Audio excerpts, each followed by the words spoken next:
What's going on, everybody? Welcome to Zone Podcast, guys, and we are back for another Dana White's Contender Series breakdown. We have 5 fights. I do believe a lot of these fights are competitive. Probably one seems like a squash match, but the rest of them are very competitive fights. We're starting to get into the area where we have a lot of 50-50 fights, and I feel like a lot of good money-making areas for us to start making some money. So if you guys are here for the first time, click that thumbs up, like the video, subscribe to the page. It's week 6. We only have a couple more of these. I think it's 3 or 4 more of these events. So let's try to cash out and make the best of it as we can. If you guys are here for the first time, also all my bets that I'm going to be on will be in the description, along with the link to the Buy Me a Coffee. You become a member at the Buy Me a Coffee, guys. All my picks are posted there. Right now we are on a 30-12 run on our lock of the day plays, and if you guys like soccer, we're on a 14-3. After this bet that cashes right now, we're going to be on a 15-3 run. So we've been cashing out really big on all different sports. You guys want my lock of the day plays. Last week we cashed our lock of the day plays. For the last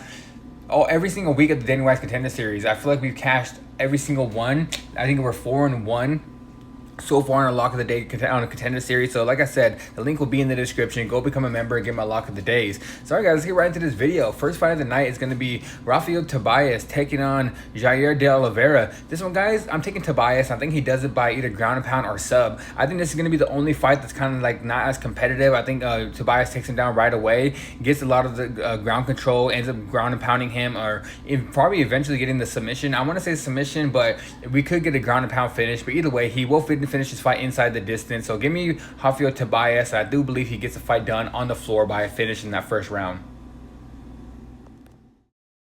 Alright, guys, next fight, Javier Reyes taking on Justice Torres. This one, guys, I'm taking an underdog. I'm taking Justin Torres, mainly because I like the training partners he trains with. I've done an interview with Michael as well.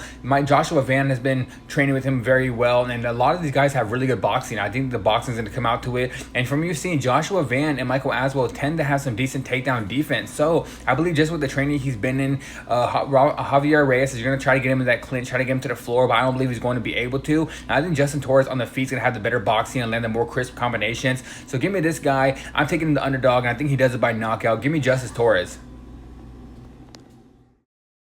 Alright, next fight, Sofia Montenegro taking on Jesla Chaves. This one, guys, I'm taking Montenegro. I just think she's fought the higher competition, and I believe she's going to have the all-around better skills. I think Chaves just fought a lot of squash matches where if you look at her record, she's fought a lot of girls that are like 0-3, 1-0, 0-1. She's got a lot of easy victories, and Sofia Montenegro has fought a lot of better competition. She hasn't fought the best competition either, but overall, she's fought better girls, and I just believe she's going to have the better striking. I think her takedown defense is going to be there. I do believe she can eventually either get this knockout or just be dominant on the striking standpoint and get this done by decision. But for a pick, I'm going to be going Sofia Montenegro, and I think I'm just going to say she does it by decision, goes all 3 rounds, ends up in a dominant victory, and gets that UFC contract.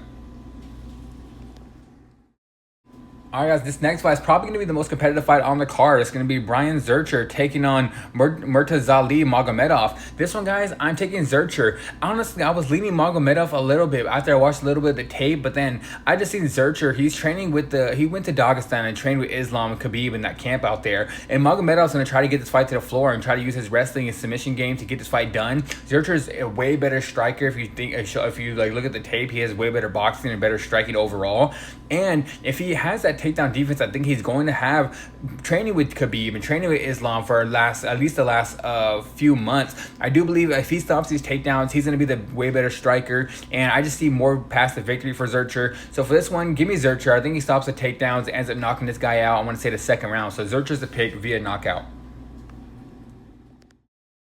Alright, guys, next fight. It's going to be the most violent fight on the card, I believe. I think this is going to be a banger. It's going to be Danny Barbier taking on Montes Kondratavičius. I don't know how to pronounce his name. He's from Latvia. But, guys, give me Montes. I think Montes is going to end up picking him apart on the outside and end up landing that knockout blow. I think he has the length. I think he has the overall better striking. Barbier is probably the more stronger fighter, but from what I've seen, I think Montes just has better Muay Thai and better kickboxing from the outside. He fought a guy in, I think it's Tuchimo in Cage Warriors, where I thought Tuchimo was going to win that fight. Honestly, I'm not going to lie to you guys. I think I picked him to win, and Montes went in there and just showed me, man, this guy has dynamic striking, and he has really good kickboxing. I think Barbier, if he doesn't get on the inside in that pocket, where I don't believe he's going to be able to, I think Montes is going to eventually land that knockout blow from the outside and just show his elusive kickboxing. So for this one, main event of the night, a violent fight, someone's going to sleep, but give me Montes Kondratavičius to win this fight. I do believe he does it by knockout in that first round. And all right, guys, that is it for Dana White's Contender Series Week 6. Let's cash out. Like I said, go become a member of the Buy Me Coffee. If you guys want my Lock of the Day plays, we've hit our Lock of the Day plays in UFC,